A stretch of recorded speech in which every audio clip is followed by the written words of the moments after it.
Hey kids, have you ever seen a window that looks like a rainbow? Today, we're going to discover the magic of stained glass. Stained glass has been around for a really long time. It all started over 1,000 years ago. Back in the old days, people didn't have TV or the internet, so they used stained glass windows to tell stories. Pretty cool, right? These colorful windows are made by mixing tiny pieces of colored glass together. Craftsmen use special patterns to create pictures of animals, people, and even magical creatures. Imagine turning a bunch of glass pieces into a beautiful dragon or a brave knight. It's like a giant jigsaw puzzle with a splash of color. Stained glass was super popular in big fancy buildings called cathedrals. These cathedrals were like the comic books of the past.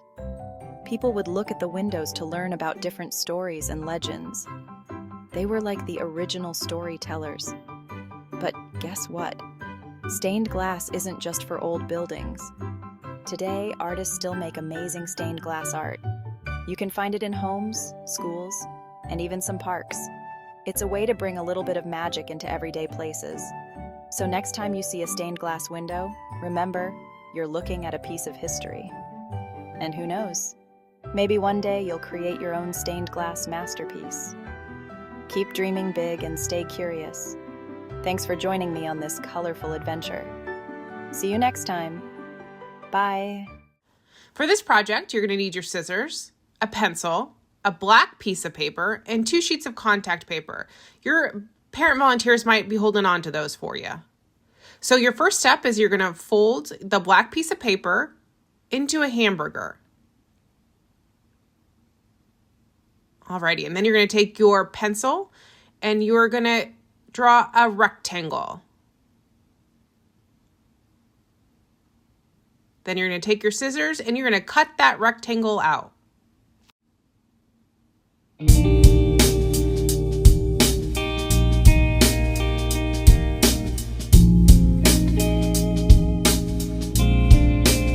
Now that that's cut out, you've got a frame and you're going to put that to the side.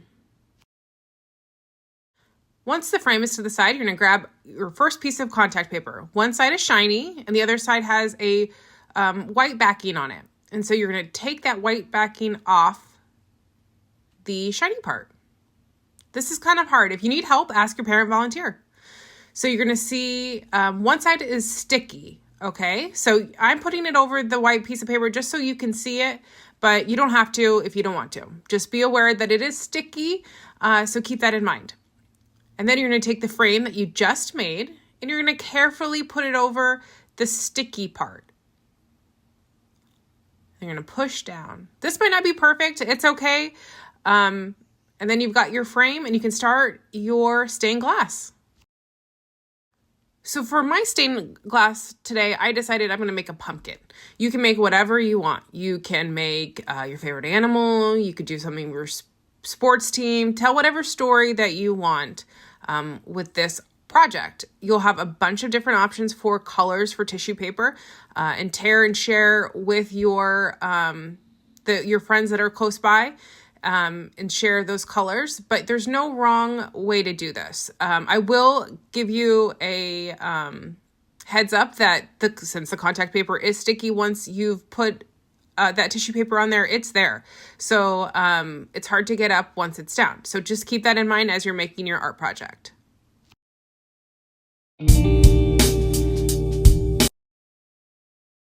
So now that I finished my stained glass, I've decided not to fill up the whole thing. You can fill up the whole frame if you want. I'm going to take the other sheet of contact paper and do the same thing. I'm going to take that white part off of the sticky part. And again, you can ask for your parent volunteer if you need help. And then I'm going to take the other sticky part.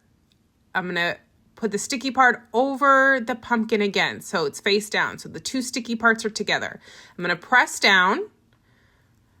And there might be some bubbles, but that's okay. Keep pressing if you can. And then you're going to take it off. And then you're going to cut around the frame. See, you'll see some excess of that contact paper. I'm going to cut around that. So it's right up against that black frame.